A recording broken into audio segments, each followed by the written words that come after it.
The design, fit, and sound quality, almost everything is the same as before, which means that if you are waiting for Apple to improve the fit, or the way that AirPods sound on the subway, or even just looking for a new color, you're probably going to be disappointed. But you're not here to learn about the old AirPods, so let's dive into what's actually new and different.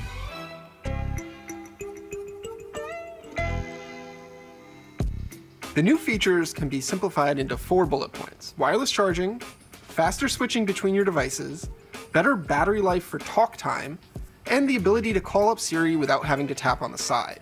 Wireless charging is probably the biggest upgrade in terms of your daily use. You can get the new AirPods with a wireless charging standard. It's the same as the iPhone and countless Android phones on the market. So you can use the same wireless charging pad as your phone to charge your AirPods. Now just put it on the charger and the little charging light on the front of the case will turn orange and you're charging away. Now one weird thing here is the charging light will actually turn off after a few seconds, but the case will still be charging. Now charging like this is pretty slow. Apple tells me that the case charges at 5 watts, which is slower than the iPhone charges at, and it can take up to 3.5 hours to fully tank up the case wirelessly. Also, if you're using a stand-style charger for your phone, that probably won't work for this because the coils just won't line up. You really want to be using a flat pad charger for the AirPods. I tested them on a few pads that we have here and had no problem charging with any of them.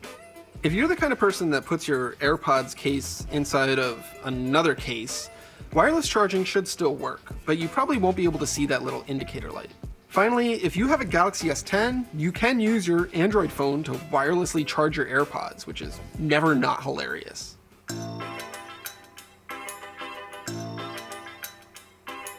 Now, Apple says the new AirPods can switch between your devices up to 2 times faster than before. So if you use an iPhone and an iPad or a Mac, you can quickly switch between them.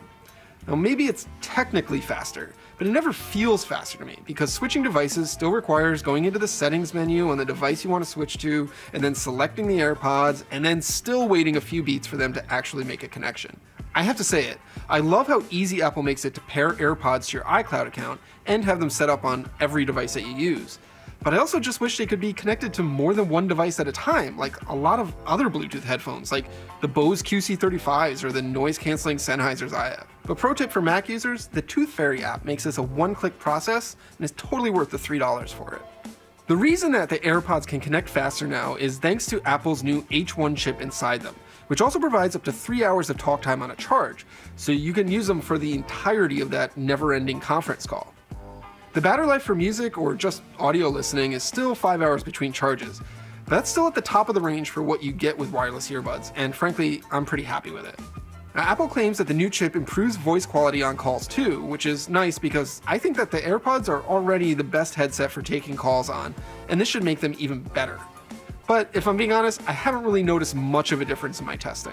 That H1 chip is also what lets you say, "Hey Siri," whenever you want to call up Siri, and just like you can do on a new iPhone or the newer Macs. You don't have to double tap one of the AirPods to do it anymore. That's convenient, and it definitely works as advertised. And it also lets me set the double tap action to another thing like skip track or play pause. But I don't think I'll be talking to Siri much more than I was before because, well, Siri is still Siri. Even with the new chip and the hands-free ability, there's still a significant delay from when I say, "Hey Siri," and get a response. And there's no bell or ding to indicate that the AirPods have actually heard my command.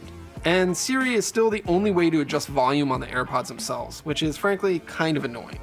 Now, Apple also says that the H1 chip will cut down on latency when you're wearing the AirPods and playing games. But since I never experienced any lag or delay issues with the first gen while watching video or playing games on my phone, I really didn't notice much of a difference with the new ones. So aside from those things, the new AirPods are still AirPods, which means that they're really great wireless earbuds, if they fit in your ears. Now they work for me, and clearly a lot of other people based on how many people I see wearing them every single day. But they don't fit everyone, and the new iteration just doesn't do anything to change that. They also aren't great in noisy environments, like when you're on a plane or riding in a subway car or just on a busy street, because they don't seal and don't have noise cancellation. So should you buy them? Well, if you have the first gen AirPods and those are still working great, then no, you're not really gaining anything here. If you must have wireless charging, you can buy the case separately without having to drop $200 on a full new set. But if your first gen AirPods aren't holding a charge anymore because you've been using them for almost 3 years, then yeah, it's probably time to upgrade since it's basically impossible to fix these or replace the batteries in them. You'll be getting the same basic experience with a couple of new conveniences on top. And if you don't own AirPods at all, well, if they do fit in your ears, then they're still basically the best truly wireless headphones on the market.